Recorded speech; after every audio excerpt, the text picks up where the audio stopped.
스크린에는 여전히 남았지만 세상을 떠난 배우들이 있죠. 심지어 자신이 찍은 작품도 보지 못한 채 삶을 마감한 이들도 있습니다. 어흥. Car check. Call it in. Check. Check. I'm good. Let's do this. 아역 배우로 데뷔한 폴 워커. 그는 어린 시절부터 스포트라이트 아래에 서 있던 아이였습니다. 어려서부터 묘하게 단단한 그 눈빛 덕분에 일찍이 사람들은 그를 차세대 멜 깁슨이라 부르며 기대를 걸었죠. He's beautiful. I like his haircut. 하지만 폴은 단지 잘생긴 배우에 머물고 싶지 않았습니다. 자신만의 길을 찾기 위해 수많은 오디션을 거치고 때로는 작은 배역에도 진심을 쏟아붓던 그는 결국 하나의 시리즈를 만나며 세상에 각인됩니다. 바로 분노의 질주. Smoke. 전 세계 운전대를 잡은 남자들의 가슴을 뜨겁게 만들었던 분노의 질주 시리즈에서 폴 워커는 빠질 수 없는 중심 그 자체였습니다. We'll see how you do. Then we'll talk. 그러나 2013년 폴 워커는 선한 영향을 전하기 위해 필리핀 태풍 피해 복구를 위한 자선 행사에 참석했지만 그 순간이 그의 마지막이 될 줄은 몰랐습니다.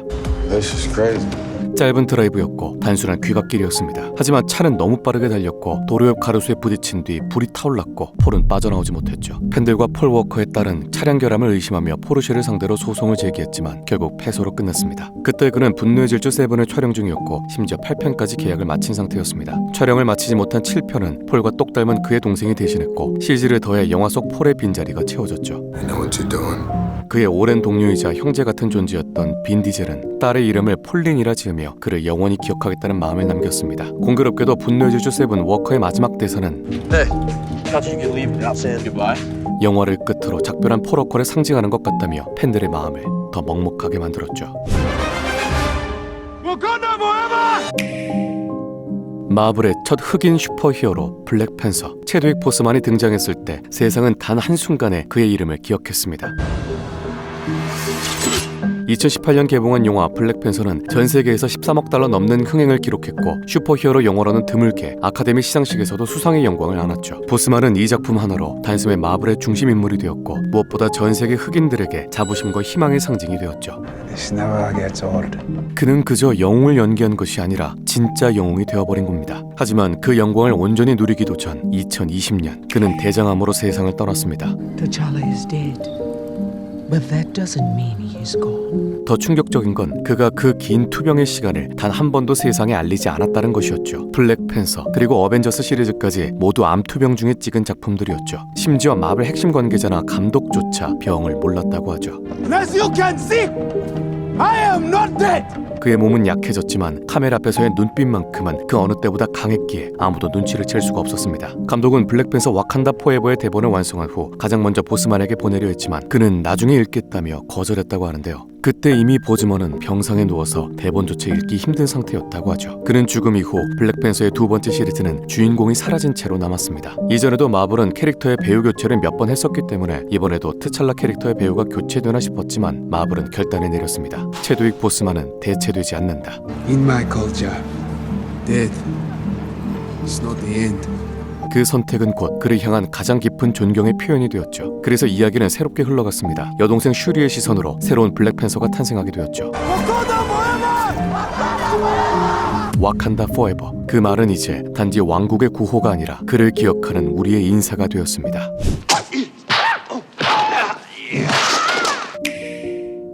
(1973년) 용쟁 호투가 개봉하던 그해 세상은 처음으로 할리우드 영화의 한가운데에 동양인 주연을 보게 됩니다. 그 주인공이 바로 이소룡. 그는 단순히 액션 배우가 아니었습니다. 직접 무술 연출을 맡아 자신의 철학을 스크린에 새겼고 서구 사회가 몰랐던 동양 무술의 묘미를 제대로 보여줬고 전 세계에 쿵푸 열풍을 불러일으킬 정도로 대단했다고 합니다.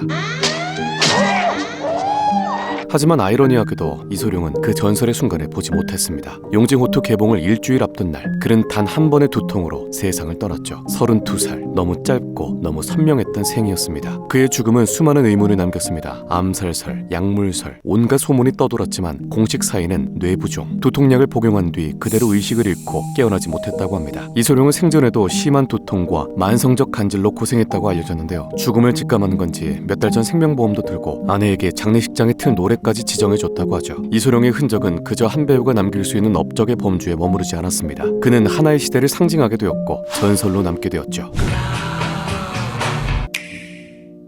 이소룡의 아들이자 배우였던 브랜든 리. 그는 아버지의 그림자를 두려워하지 않았습니다. 오히려 그 길을 따라 자신만의 방식으로 빛을 내고 싶었던 젊은 배우였죠. 하지만 세상은 그에게 그 꿈을 오래 꾸게 하지 않았습니다. 단 몇 편의 작품만을 남긴 채 28, 너무나 이른 나이에 세상을 떠났죠. 그날은 영화 크로우 촬영 중이었습니다. 악당에게 총을 맞는 장면이었죠. 소품으로 준비된 총이었고 단순한 연기일 뿐이었는데 그 연기는 현실이 되어버렸습니다. 실탄에서 탄두를 제거한 뒤 공포탄으로 바꾸는 과정에서 탄두 하나가 총열 속에 남아있었고 그걸 아무도 확인하지 못한 채 촬영이 진행됐습니다. 그리고 방아쇠가 당겨지는 순간 진짜 탄환이 발사된 거였죠. 당시 총기 관리가 매우 허술해 총이 소품 트렁크에 그냥 굴러다닐 정도였다고 합니다. 총을 쏜 배우는 충격에 휩싸여 1년 넘게 세상과 단절된 채 살아야 했고 스태프들 모두가 평생 지워지지 않는 죄책감에 시달렸습니다. 심지어 브랜드는 당시 결혼식을 불과 2주 앞둔 상태였는데요. 데뷔 초반 브랜드는 아버지의 강렬한 이미지 때문인지 주로 연기보다는 무술을 많이 보여줬었습니다.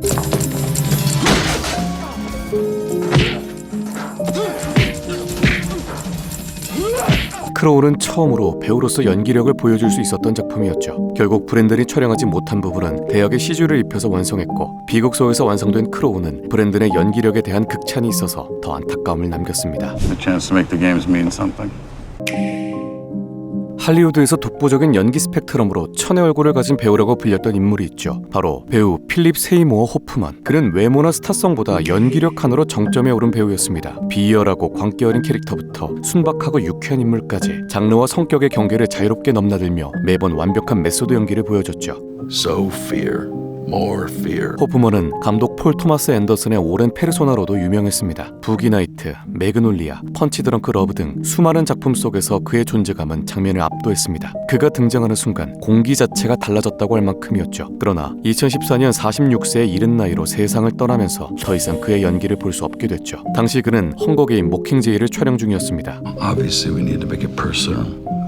Remind you who the real enemy is. 그의 사망 이후 제작진은 남은 장면들을 CG로 완성해야만 했죠. 공식적인 사인은 약물 중독, 평소 조용한 사생활을 유지했지만 오랜 시간 마약과 알코올 중독에 시달려왔다고 합니다. I'm the head game maker. Fun is my job. 하지만 그의 이러한 처지는 단 한 번도 스포트라이트 아래에서 티난 적이 없었을 정도로 그는 진짜 살아있는 연기를 하는 배우 그 자체였죠. Why, you stuck-up, half-witted, scruffy-looking nerve herder! 할리우드에서 가장 강렬한 여성 캐릭터 중 한 명, 바로 스타워즈의 레아 공주, 그리고 그녀를 세상에 남긴 배우 캐리 피셔입니다. 젊은 시절 피셔는 단 한 편의 영화로 전 세계 팬들의 마음을 사로잡았습니다. Well, I guess you don't know everything about women yet.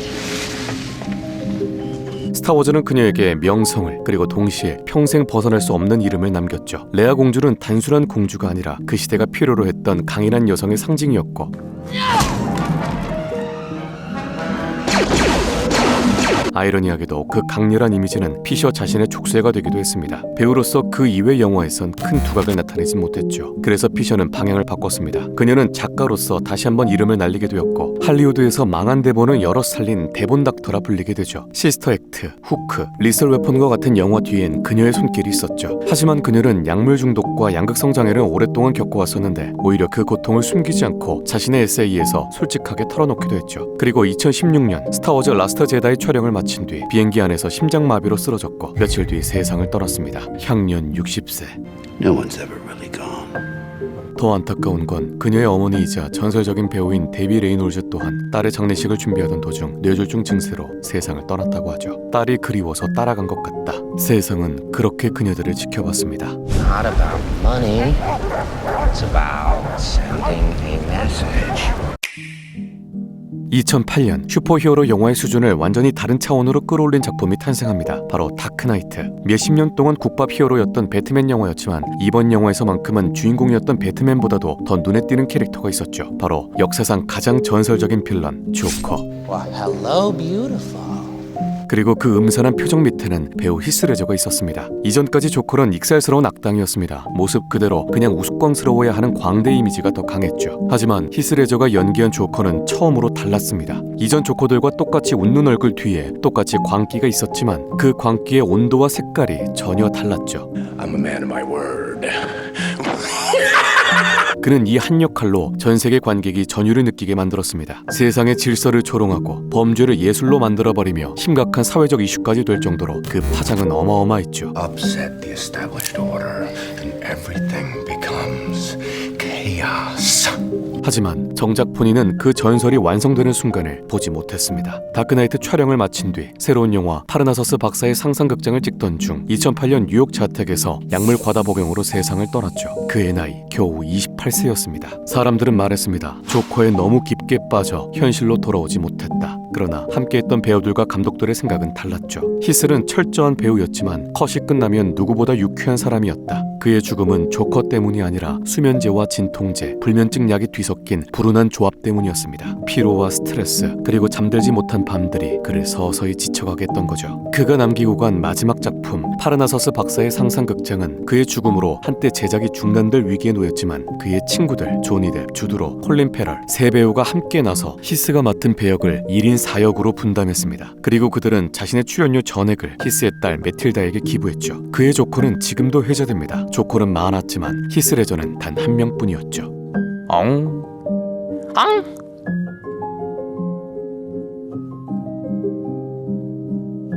엉.